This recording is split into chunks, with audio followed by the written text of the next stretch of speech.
अस्सलामुअलैकुम। शुरू करती हूँ अल्लाह के नाम से जो बड़ा मेहरबान और नहायत रहम वाला है। आज जो वज़ीफ़ा मैं आप लोगों के लिए लेकर आई हूँ वो रमज़ान के हवाले से है कि रमज़ान का महीना चल रहा है और ये मुबारक महीना बेशक बहुत अज़मत और बहुत फ़ज़ीलत वाला है कि इसमें जिस कदर इबादत की जाती हैं वो कम होती हैं और जितनी इबादत की जाए हम उतना ही सवाब उसका पाते हैं। और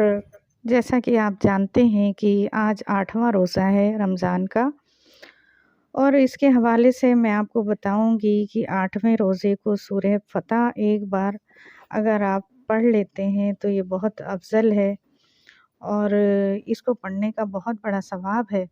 इस महीने में लोग इबादत बहुत ज़ौक़ व शौक़ से करते हैं और इस टोह में रहते हैं कि हमें कौन-सी ऐसी चीज़ पढ़ने को मिल जाए जो हम ज़्यादा से ज़्यादा सवाब हासिल कर लें इस महीने का, कि इस महीने में कि एक नेकी का सवाब जो है वो 70 गुना बढ़ा दिया जाता है। तो इसके फ़वाइद, इस महीने के फ़वाइद वाक़ई बेशुमार हैं और हमें अमल करना चाहिए। तमाम इबादत जो बताई जाती हैं उनको करना चाहिए। एक ऐसी इबादत मैं आपको बताऊँगी कि जिसे अगर आप कर लेते हैं इस महीने में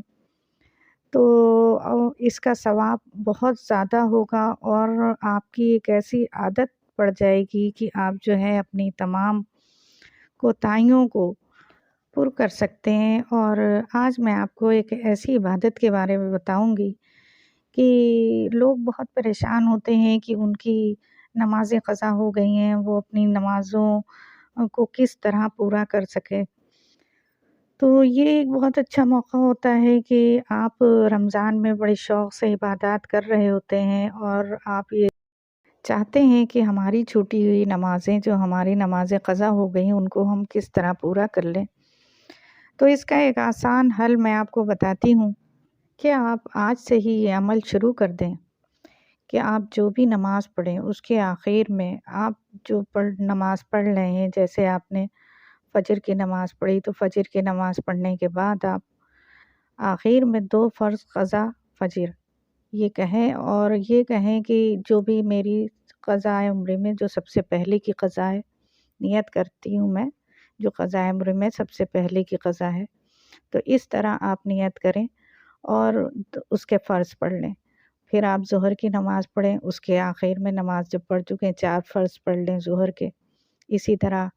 और इसी तरह असर की नमाज़ में ये है कि असर की नमाज़ के फ़र्ज़ों के बाद सजदा नहीं किया जाता। तो आप असर की नमाज़ पढ़ने से पहले, असर के फ़र्ज़ अदा करने से पहले 4 फ़र्ज़ क़ज़ा असर पढ़ लें और ये नियत इसी तरह कर लें जैसे मैंने बताई है, तो नियत इसी तरह करी जाएगी। और इसी तरह पाँचों नमाज़ों के साथ आप उसके फ़र्ज़ पढ़ते रहें, अदा करते रहें। तो एक तो ये महीने में कि आप जानते हैं कि किस कदर सवाब बढ़ा दिया जाता है कि आप जो अपनी क़ज़ा नमाज़ें अदा करेंगे, आपकी नमाज़ें भी अदा हो जाएँगी और आपको सवाब भी मिलेगा, आपको नेकियां भी मिलेंगी और इस महीने में जो नेकियां करने का सवाब है वो भी आपको मिलेगा। तो ये आप इस महीने से स्टार्ट करें और इंशाअल्लाह आपकी जितनी भी क़ज़ा उम्री बाक़ी है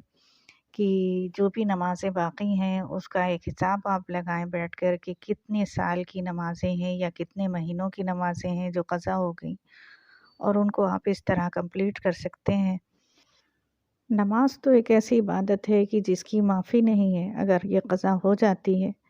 तो इसकी कोई माफ़ी नहीं है। अल्लाह ताला ने ये हमें सहूलत बख्शी है कि हम इसको जो है क़ज़ा भी अदा कर सकते हैं कि अगर कोई क़ज़ा हो गई, हमसे ये कोताहियाँ हो गई हैं तो हम इनको इस तरह पूरा कर लेंगे, अपनी क़ज़ा नमाज़ें अदा कर लें कि सवाल हमारे मरने के बाद भी नमाज़ के बारे में किया जाएगा कि भई कितनी नमाज़ें पढ़ी और क्यों नहीं पढ़ी, किन कामों में मशगूल रहे दुनिया में। तो इसलिए जो है ना हमें अपनी नमाज़ें हर एक को ये कोशिश करनी चाहिए कि हम अपनी नमाज़ें पूरी करें और अल्लाह ताला के इस बाबरकत महीने का फ़ायदा उठाएँ जो अल्लाह ताला ने हमें बख्शा है और इसमें हम नेकियां ज़्यादा से ज़्यादा करें।